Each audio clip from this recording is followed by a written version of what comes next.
ॐ सोमनाथाय नमः। ॐ मल्लिकार्जुनाय नमः।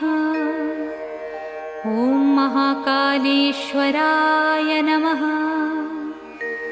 ॐ ओंकारेश्वराय नमः। ॐ वैद्यनाथाय नमः। ॐ भीमशंकराय नमः। ॐ रामेश्वराय नमः। ॐ नागेश्वराय नमः। ॐ विश्वेश्वराय नमः।